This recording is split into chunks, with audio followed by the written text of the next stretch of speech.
নমস্কার বন্ধুরা, তনবিনা রান্নাঘরে আপনাদের সবাইকে স্বাগত। আমি আজকে সবার ঘরে থাকে এমন কিছু উপকরণ দিয়ে খুব সহজে গোলাপজামুন মিষ্টি আপনাদের সঙ্গে শেয়ার করব। তাহলে আসুন দেখে নেওয়া যাক আমার আজকের রেসিপি।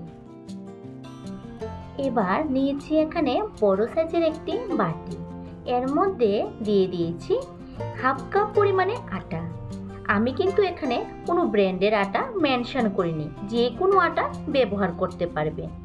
এবার দিয়েছি হাফ কাপ পরিমাণে গুঁড়ো দুধ, আর দিয়েছি 1/4 টিস্পুন বেকিং সোডা।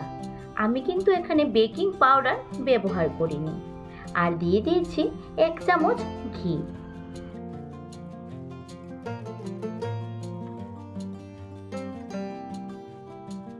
এবার ঘিয়ের সঙ্গে আটাটা ভালোভাবে একটু সময় ধরে মিশিয়ে নিতে হবে।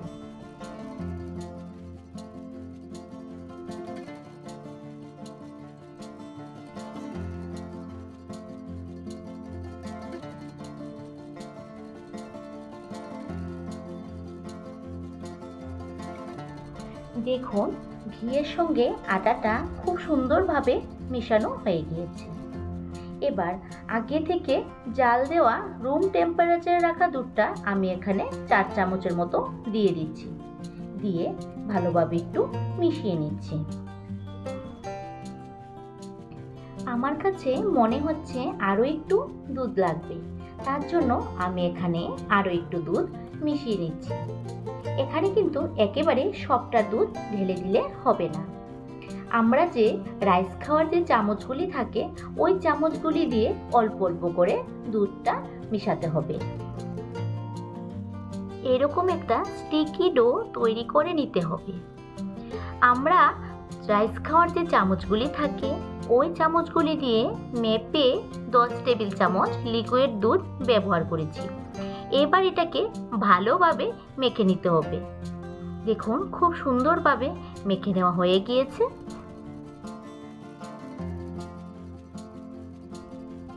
এবার ডোটা থেকে ছোট ছোট করে লিচি কেটে নিতে হবে।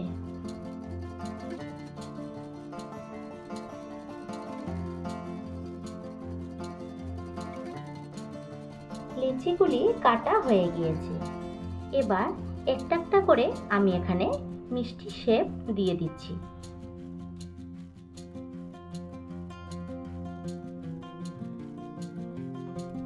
দেখুন, এভাবে করে মিষ্টি শেপগুলি আমি এখানে দিয়ে দেব। এভাবে করে সবগুলি মিষ্টি শেপ দিয়ে দেওয়া হয়ে গিয়েছে। এবার একটা কড়াইতে দিয়ে দিয়েছি বেশ খানিকটা সাদা তেল। এবার তেলটাকে আমি লো টু মিডিয়াম ফ্লেমে আমি একটু হালকা গরম করে নিয়েছি। এবার একটা মিষ্টিকে আমি আবার হাতের মধ্যে নিয়ে একটু ঘুরিয়ে নিয়েছি। ঘুরিয়ে তেলের মধ্যে দিয়ে দিয়েছি। তেলটা কিন্তু খুব বেশি গরম করবেন না, তাহলে কি হবে, মিষ্টিগুলি দেওয়ার সঙ্গে সঙ্গে পুড়ে যাবে। এবার আমি সবগুলি মিষ্টি একে একে দিয়ে দিচ্ছি। এবার আমি একটা ছোট চামচ দিয়ে আমি মিষ্টিগুলিকে নেড়ে দিচ্ছি। এখানে কিন্তু কোনো ছাঁকনি বা বড় কোনো চামচ দিয়ে মিষ্টিগুলি নাড়াবেন না। ছোট একটা চামচ দিয়ে নাড়ালে কি হয়, মিষ্টিগুলি আর ভাঙার সম্ভাবনা থাকে না। এভাবে করে আমি মিষ্টিগুলিকে উল্টে পাল্টে দিচ্ছি।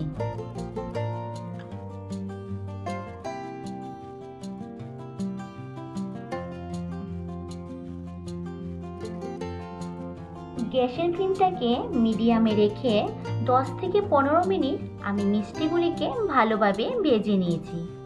দেখুন, খুব সুন্দর একটা কালার এসে গিয়েছে। এবার মিষ্টিগুলিকে আমি একটা প্লেটের মধ্যে তুলে নিচ্ছি।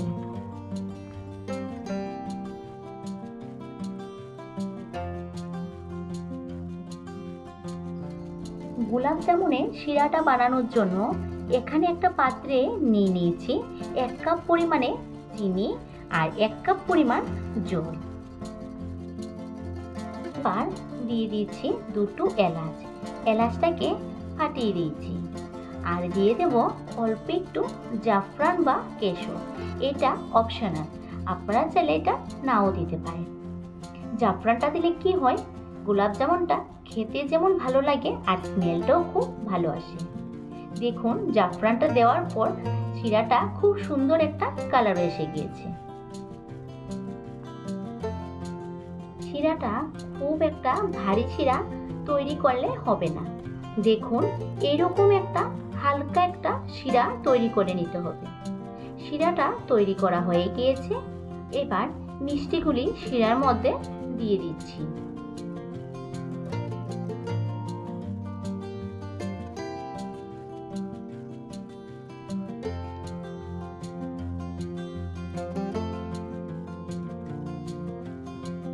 মিষ্টিগুলি শিরার মধ্যে দেওয়ার পর গ্যাসের ফ্লেমটাকে হাইতে রেখে 3 থেকে 4 মিনিট মিষ্টিগুলিকে ভালোভাবে ফুটিয়ে নিতে হবে।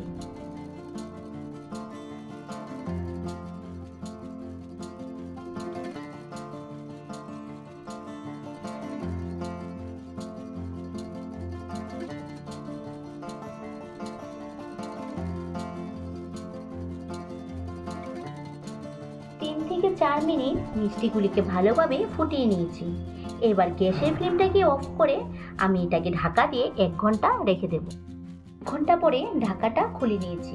দেখুন মিষ্টিগুলি কত বড় বড় হয়ে গেছে আর কালারটাও কিন্তু খুব সুন্দর এসেছে।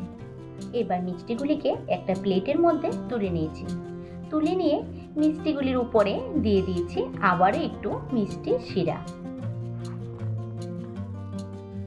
আমার দেখানো এই টিপস এবং ট্রিক্স ফলো করে আর পরিমাণ যদি সঠিক থাকে তাহলে গ্যারান্টি দিয়ে বলতে পারবো যে আপনারাও এই গোলাপ জামুন মিষ্টি বানিয়ে ভালো রেজাল্ট পাবেন।